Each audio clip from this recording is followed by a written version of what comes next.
Hi, everyone, and welcome to Pinstripe People, a new podcast on the Believe Sports Network. I am Sal Majorana, and I'm joined, as always, by my partner in crime over there in Syracuse, Mike Lindsley. How you doing today, Mike? Sal, good morning. How are you, buddy? Happy belated Father's Day to you as well, my man. Yeah, you too. Yesterday was not a great Father's Day, as I spent the whole day on my computer trying to figure out the Pinstripe People subscription thing that kind of failed yesterday. Really frustrating. So, yeah, I got to get that figured out. But also moved a couple pieces of furniture into my daughter and son-in-law's new house. So, yeah, that was Father's Day for me. I hope you had more fun with your little children. It was good. Couldn't play golf, but a lot of running around with the kids. My son had gym class in the morning. Then we were up and down, up at the in-laws for a get-together, a cookout kind of thing, and got to swim a little bit in the pool. Obviously, watched the U.S. Open. You know how much of a golf diehard I am. I'm a sicko. And, Wyndham Clark took it down. And, it was a good Father's Day. It went fast, ate a bunch of food, and we're back on a Monday here. We're rolling. I worked all day, too, by the way. I was grinding. Well, you're always grinding, Mike. Jesus, you grind more than anybody I know, so I got to give you props for that. I took Saturday off, and I was on my way to taking the weekend off. And then in the morning, Saturday, we had a birthday party for my daughter. That was the other thing. Her birthday's New Year's Eve, but we did the half-year thing because of the whole sickness and weather thing. We had a bounce house. I had a client with food, a client with a bounce house. So I was like, well, I got to post this, and I can't wait. And you know how I am, Sal. I got to get going. So I know Sunday morning, Father's Day, my sister and nephew were also in town. 9:20, I made the decision. I turned to my sister. I said, I'm working all day. All right. Well, hey, the Reds came into Yankee Stadium, Mike, and, they had no business winning this series, but the Yankees let them win it. Let's face it. They were horrible on the weekend. We can start with Friday. As I told you, I drove down. My son lives in Poughkeepsie. Every year, my Christmas present is he gets me a Yankees game. So I drove down to Poughkeepsie, took the train down. Awesome. Leaves you right off at Yankee Stadium. Went to dinner at Yankee Tavern. It's on 161st and Girard. Awesome. Had a chicken parm. It was really good. $20. $20 in New York City You stole it. In today's day and age, you stole it. It was great. So we did that, went through Monument Park. He hadn't gone through. I'd already been through. And then we had great seats, third base line between the bag and home plate. Awesome. And we watched Cam Schlittler absolutely dominate. He was electric. 13 strikeouts, career high, topping that 12 strikeout game against the Red Sox in the playoffs last year. It was funny, Mike. You've been in the stadium. Every possible stat imaginable is up on that scoreboard. But when you're in the ballpark, when you're watching TV and you're listening to the announcers and you keep track of the stats and what's going on. But when you're in the ballpark, I'm not looking at the scoreboard the whole time. Holden looked up at one point in the fourth inning. He goes, Dad, he's got 9 strikeouts already. It kind of caught me off guard. So then from that point on, we're paying attention. And I knew 12 was the number. And he got to that in the 6th inning. And he was out of gas by then. He was lucky he escaped that inning without he had first and third and got out of it. But just give me your thoughts on Cam Schlittler he's become the ace of the staff. Well, he has. And the last time we were on, I alluded to Duvall and some of these other guys coming from either a mid-market place or a smaller market, just in general, which obviously I know it's not saying much. New York is the market, so everything else underneath is usually a smaller market. But coming in and not being able to handle the New York thing. Cam Schlittler, a Massachusetts guy, grew up on the Red Sox-Yankee thing, and it seems like as a Yankee pitcher, he is a guy who said, hang on, before I make this next pitch, can you actually make that ball brighter for me? I mean, he seems like one of those dudes who's a big stage, give it to me.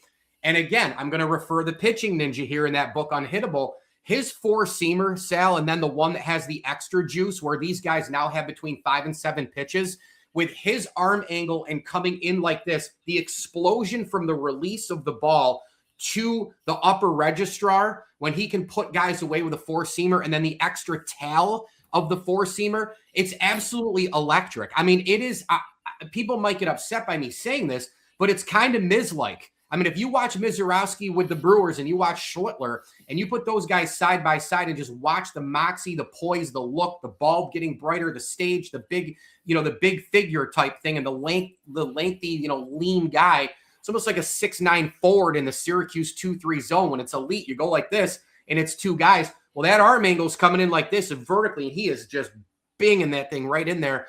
Schlittler's a stud. Obviously, the key word is health. You want to keep him going in there. But he's the best pitcher on the New York Yankees. He's the best pitcher in the American League. To me right now, I know it's not July 4th yet. We have a long way to go. We have 1,000 baseball games left.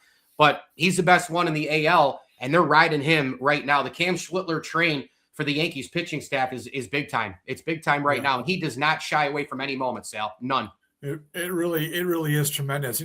Since we're at the pitching situation, let me ask you this, because I saw Ken Rosenthal had an article, and Tarik Skubal is potentially going to be traded at the deadline. Now, the Yankees are playing the Tigers the next 3 days. I just wrote in my newsletter this morning, like, they might be catching them at the wrong time because they all of a sudden just swept the White Sox. They are kind of a desperate team, and the Yankees are going to be facing their three best guys, Framber Valdez, who has dominated the Yankees from his time in Houston. Then they get Casey Mize, and then they get Tarik Skubal. Rosenthal wrote an article, and I think Passan was on it too, that they're convinced the Yankees are one of the key teams involved if Tarik Skubal is going to be traded. Now, my opinion on that, Mike, is, look, it would be awesome to bring Skubal onto the team to make a run at the World Series. But honestly, Mike, I really don't know that the Yankees should do that, because it's going to cost a shit ton in prospects, maybe even a player or two off the roster, to get him for 3 months, which potentially could be a World Series. And then he's going to be a free agent who they're probably not going to resign based on all the big contracts they already have.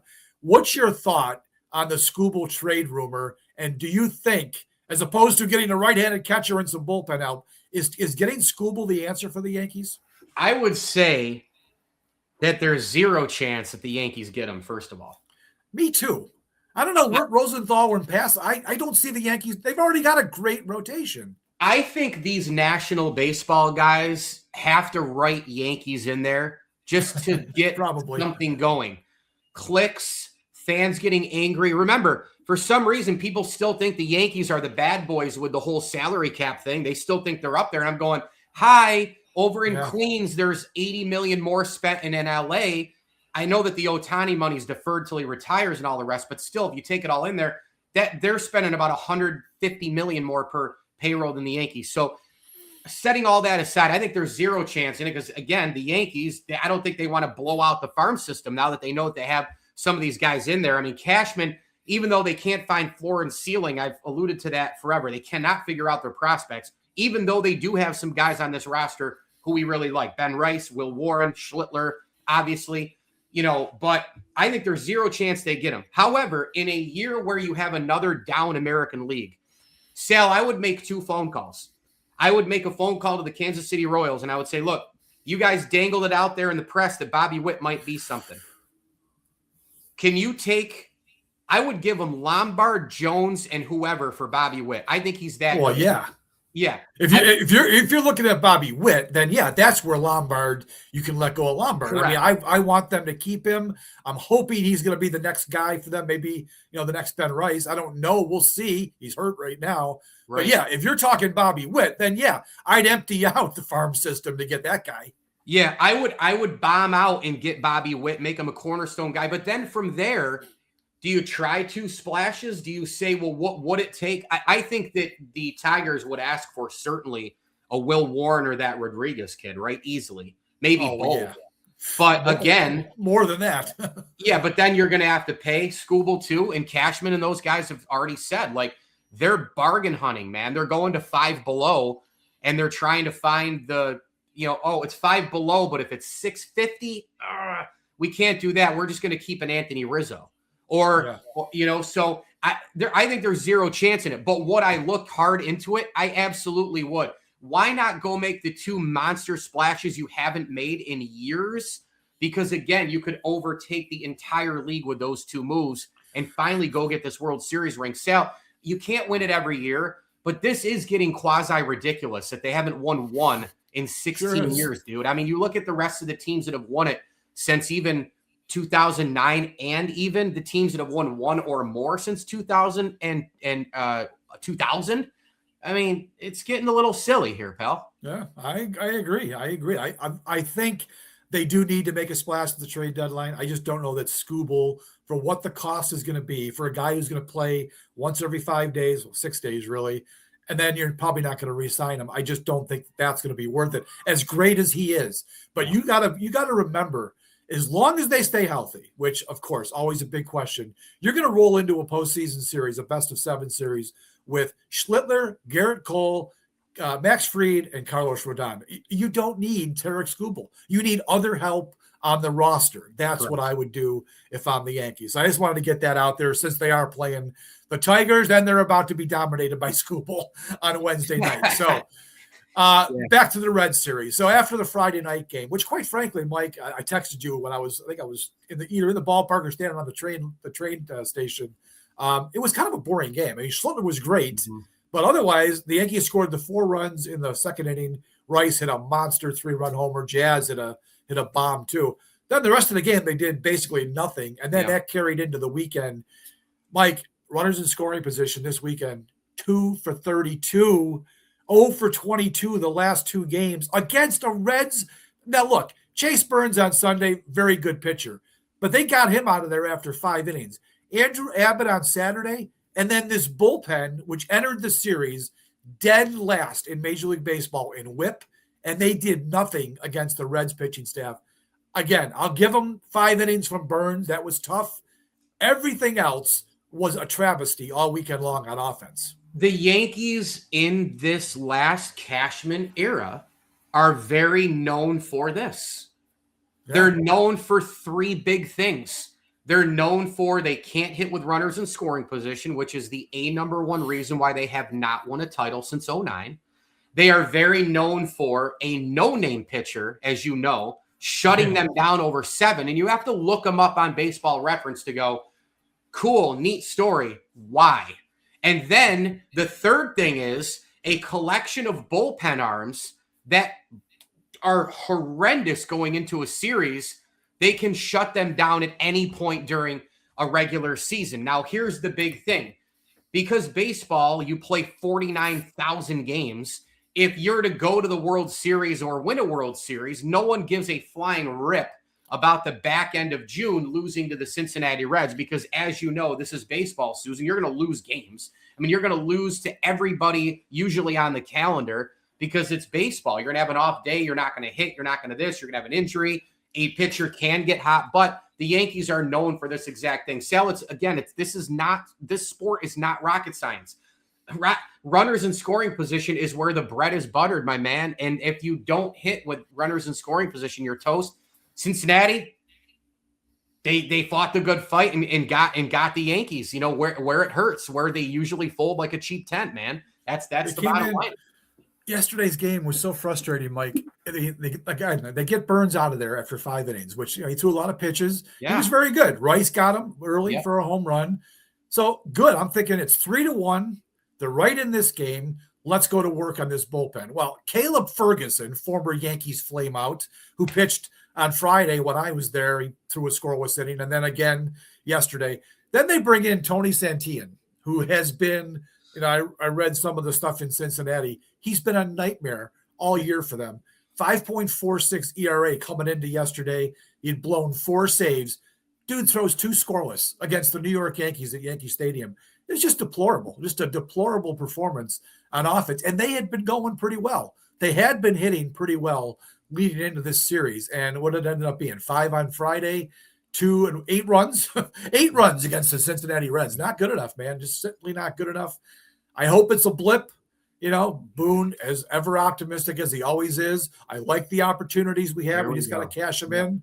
Okay, well, cash them in. 2 for 32, dude. That was bad. Bad. Aaron Boone's always, that's why he's still the manager, right? He's the cool uncle at Christmas. He shows up, little Johnny rips down the Christmas tree, and Aaron Boone says it's a learning experience. You know, it sets the Christmas lights on fire. We're growing. Yeah, I mean, Aaron Boone, man, come on. Like, that's why he's the puppet man. He's going to say the stuff all the time. It is what it is, man. I mean, they do this runners in scoring position thing all the time, and that's why I have my Yankee buddies bombing my phone. Like, oh, you're always negative. You're always negative. In fact, my friend here, Sal Mayorana, gets accused of being negative a lot too, but there is a difference between negativity and reality. and show me in the postseason that the runners in scoring position improves, and I change my stance. Yeah, exactly. You're exactly right about that. I am negative and pessimistic, but there's also realism behind everything that I'm putting out there. I'm just looking at it honestly when I watch these games. And yeah, I don't feel a need to be tweeting when it's 10-2 Yankees. Okay, they're doing what they're supposed to do as far as I'm concerned. When they lose, okay, you're going to lose games, but when you play like shit the way they did all weekend, and we can get to this too, because it wasn't just the hitting this weekend, Mike. They were really, really lousy in the field. There were some plays, and again, more evidence that Anthony Volpe just is not a shortstop. Now, look, I'll give him this. He did make a couple very nice plays in this series. But, Mike, that throwing arm from shortstop is just not good enough. He just can't get the ball over. And the big play of the game on Saturday was, Rice got the error, and rightly so, because he should have caught the throw. And that opened the door for 4 unearned runs in that inning. But Volpe, make a throw. The throw was low. It wasn't a great throw. Rice is still learning how to play first base. He misses it, and it's an error on Rice. Quite frankly, it could have been an error on Volpe. They are sloppy. Now they've got Dominguez in right field. Now, I give the kid credit, because right now right field is the spot that they've got to fill with Aaron Judge out. You don't want to take Bellinger out of left. He's the best left fielder in baseball, as far as I'm concerned, especially in the field. He can obviously handle right field, but you're going to be weakening left field by putting Dominguez out there. So I give him credit for trying to play right field, but dude, you saw some of the routes that he takes to the ball. The throw he made in that Saturday game, he could have had a double play, and he just throws it crazily offline, and they don't get anything. That led to 2 runs. They were sloppy. Caballero had a lousy throw. Now he's playing. They moved him to center field, which he doesn't usually play. Okay, he made a throwing error. Their fielding was really sloppy this weekend, and that was part of the frustration of losing this series. Well, Volpe is not a shortstop. That's the bottom line. He should have never been there. And what pisses me off more than anything, Mike, is that they have refused to give him reps at second base. They're just starting to do it, in some pregame stuff. Why wasn't this guy being trained at third base and second base so he could be more useful? Because, again, the Cashman Yankees and how to build a roster, it all comes back to that. It comes back to seeing ahead of things and seeing guys at the right positions. There's no reason for him to be a shortstop. Even when Peraza was coming up, there should have been at least a thought of, we got 2 young guys here. Peraza's more of a shortstop. Let's grow his confidence mentally while he's playing a position he's pretty good at. And then we slide Volpe in with the weaker arm at second. Maybe we have something here. Remember when Derek Jeter, Derek Jeter, I know he's in the Hall of Fame, but Derek Jeter got more than a bad rap for being a bad shortstop. And I'm going, you ever watch Derek Jeter come in on balls? You ever watch him on the double play? Did you ever watch him with different second basemen? Knobloch, Soriano, and the list goes on and on. There could have been a possible situation there where, look at Gleyber Torres even. Gleyber Torres, they try to force into the shortstop thing. He was never that. Keep him where he should be. All these other teams who have smarter, better general managers and front office people, by the way, there's not a lot of fundamentals. There's not teaching and there's not scouting every day in baseball like there used to be, because we live in this analytical world. Well, guess what? In the old days, anybody could tell you that Volpe should never have been 1 day at shortstop. And also with Dominguez, we heard about him forever with this rifle arm, and he's such a great athlete. Oh, okay. Well, if you have a great arm and you can't hit spots, it doesn't matter. And if you are a great athlete and you can't take angles on the ball and cut off and do the simple things in the outfield, it doesn't matter, right? Clemente had arguably the best arm ever out of right field, but he was also insane at all the other stuff. Dominguez, every part of his game does not reek top prospect paid 1.36, whatever million it was out of the Dominican. This guy's a disaster, and that's, again, ceiling floor. They probably should have traded him years ago.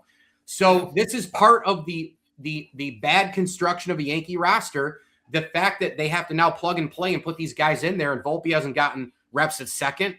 Again, if you see ahead of the situation, maybe you move pieces, get a Bobby Witt, or maybe Lombard works out, and Witt would improve Volpe as a second baseman as well. Oh, yeah. Look, you're dreaming on Witt. There's no way that's going to happen. I would love it. If you see ahead of things as a roster constructor, these things don't happen. Like, if it's twofold, man. Like, if Volpe's not a shortstop, that's number one. And number two, if you get people in position at the other places, the puzzle fits a little bit better. The 90s Yankees are always a standard, fairly or unfairly, but think about how each piece helped the other piece. Yeah, I know, you're absolutely right. The outfield is a dilemma. I mean, right now, without Judge out there, okay, I don't know what the construction could be. Maybe you move Spencer Jones to right and put Bellinger in center, Dominguez in left, because for whatever reason he seems to be more comfortable in left, which by the way makes no sense because left field is huge at Yankee Stadium, but he's just learning to play right field, so I shouldn't say that completely, but he has at least looked a little more comfortable in left field. Maybe you try that. However, I think Jones is a terrific outfielder, so he should be in center. And as I said, Bellinger's so damn good in left field. I wouldn't want to move him. So they've got to get Dominguez figured out. I hope they can live with some of the growing pains out in right field because he has been hitting the ball. Even from the right side, he's actually hit the ball a little bit better since he's been up. So I would like to keep him in the lineup. I just hope that he doesn't kill him in right field. So we'll see. So a couple moves over. Go ahead. 1 second on Dominguez too, though. Like you're saying, I hope they figure him out. What are they going to figure out? I mean, this guy's already in his mid-20s, and they scout. I guess I should have said he needs to figure it out in right field. That's probably what I meant.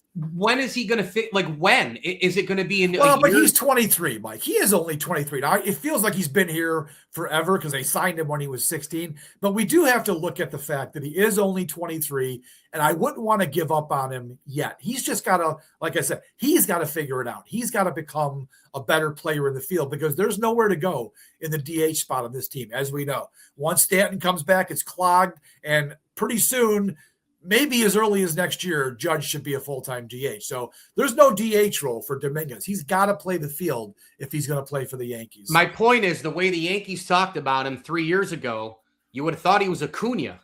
Oh, you're right. I know. And they talked him up.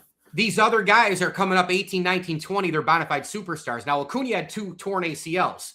But 18, 19, 20 is where now the bona fide, I'm ready, boom, hit it. Just like in hockey. Crosby, McDavid, Celebrini, these guys, the 18 were ready, 19 were ready, 20 they're ready. I mean, Cal McCarr, like same thing in baseball. It's a young man's game. So if Dominguez figures it out in a year and a half, he's already in his mid-20s by now. That's 5 years past all the other teams when they figure out their guys early who are quote-unquote, we're being told that they are superstars is the point.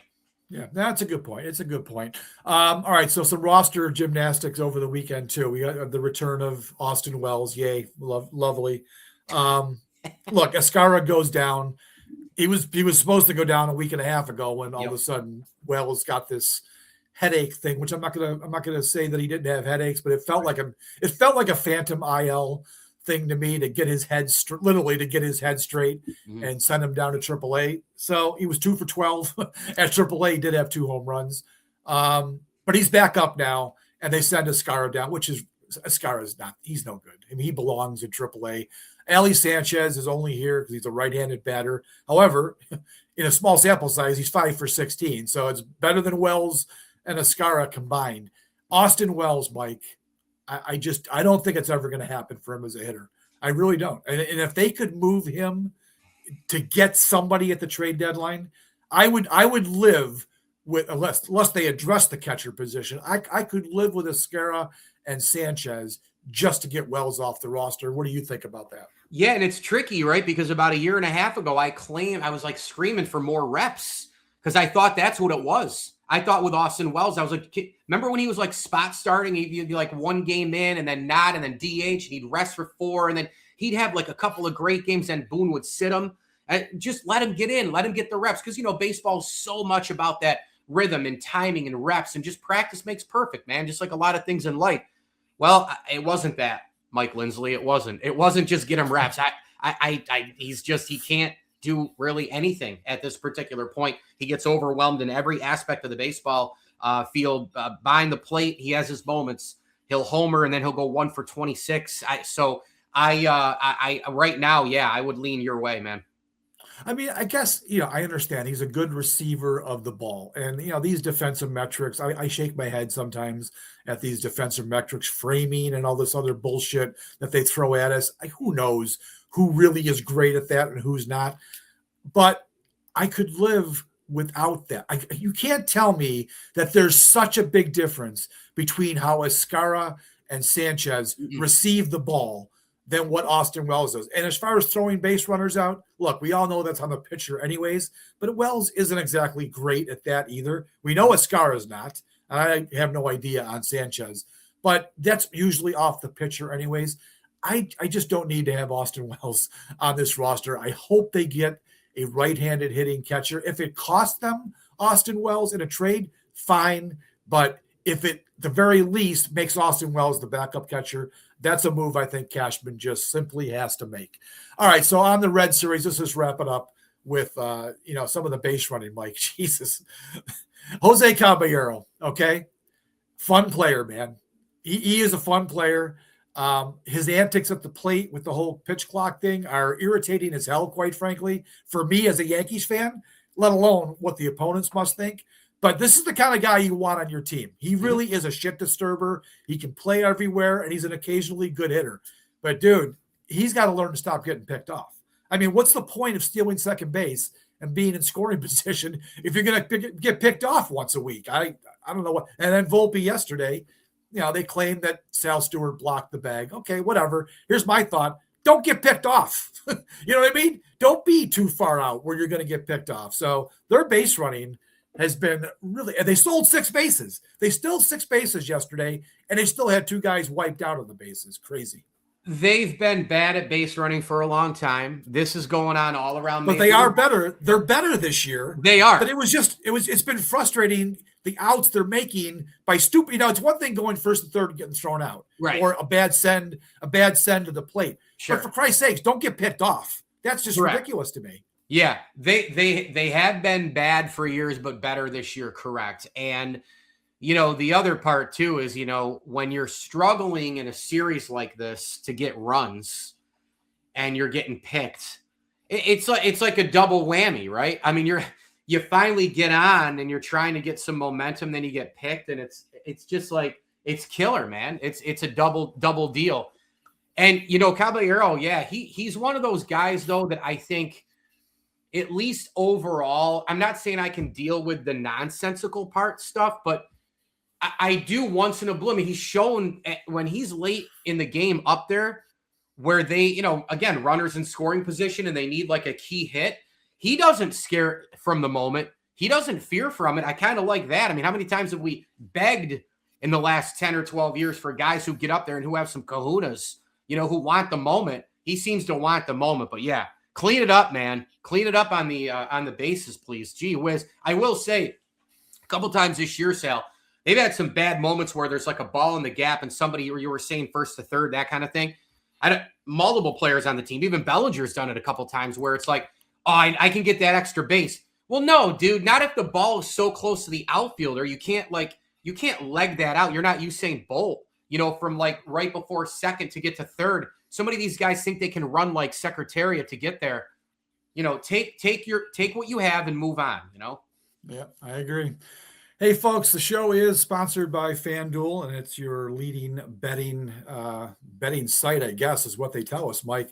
I'm looking at the World Series odds, and guess who's number 1 on the World Series odds pick? You guessed it, the Dodgers at plus 180. By the way, the Orioles smoking the Dodgers 12-1 yesterday. Orioles won that series. It was funny. We're on the train ride coming home, and I'm watching the Orioles-Dodgers game on my phone. That was a pretty wild game. I didn't see the end of it when the Orioles blew it at the end and they got walked off, but they beat L.A. 2 out of 3. Well, they're plus 180, Mike, and guess who's number 2? By a lot, by the way. Yanks. Our New York Yankees at plus 470. The Braves plus 950. To win the World Series. They're one of the best teams in baseball this year. Are the Rockies in the top 5? Did the Rockies make the top 5? The Rockies did not make it. I could hit the show more button here, and let's see. I'll scroll. Hey, the Rockies are not dead last. They're tied with the Giants and Angels at plus, is that 50,000? Holy smokes, 50,000. Okay. Can you imagine that, plus 50,000 to win the World Series? So that's what FanDuel has today, folks. They are our sponsor for the show. All right, Mike, we're going to wrap it up. I want to thank you again for getting up early on a Monday morning. We're going to do this the morning after each series throughout the rest of the season, through the postseason. So we hope you guys will find the show. For those of you who are watching and listening, tell your friends, tell your Yankee friends to sign up for the show. You can watch it on YouTube. You can watch it on or listen to it on Spotify and Apple. And we appreciate whatever support you can get. We will be back, Mike and I, on Thursday morning. They play the Tigers Monday, Tuesday, Wednesday. We'll be back Thursday morning with the next episode of Pinstripe People on the Believe Network. Thanks for being here, everybody. Have a great day.